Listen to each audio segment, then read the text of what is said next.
Hello, this is Audra from Stitches and Fluff. I'm going to be doing a quick demonstration on Intarsia in the round. I've had a few people who bought the Penelope Penguin pattern mention that they were having a hard time, and we can't have that.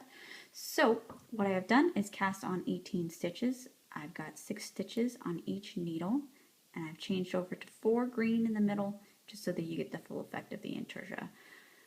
So I just did a knit round, so now I'm going to turn it over to do a purl round, like so. Here's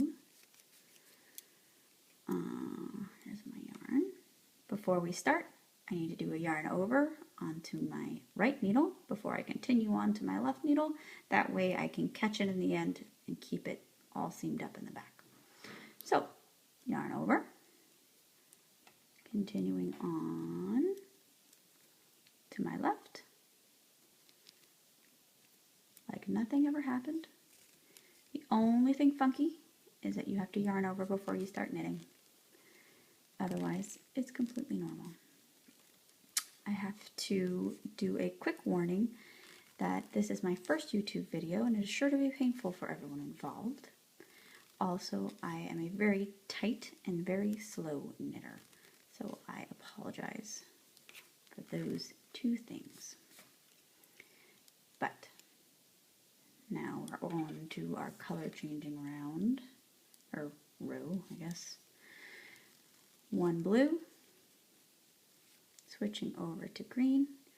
Make sure you pick up your green from underneath your blue to make sure it all stays linked together, because we don't want any holes. 4 green, back to blue,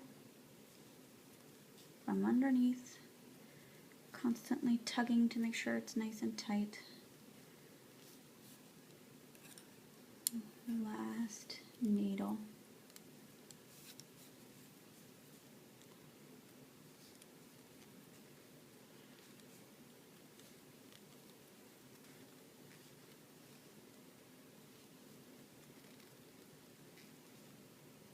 Almost there. We're so close. Okay. This is my last stitch. This is my yarn over. We're going to purl underneath both of them. That way we can lock the row together. That's that. Going ahead and turn it around. And we're going to continue on with the knit row. So, before we start knitting, we need to yarn over on the right needle before we continue on to the left. So, yarning over, see, yarn over, and then catching on, continue knitting once again like nothing ever happened. It's just like it's a secret or something. A little faster knitter than I am a purler.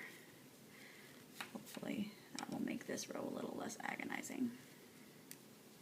And it's only getting so tangled and fiddly because I'm doing it on such a small example. I promise you that when you do it on Penelope, it will not be nearly as fiddly. 1 blue, switching over to green by picking up from underneath the blue. 1, 2, 3, 4, back to blue. Again, picking up from underneath. Last needle.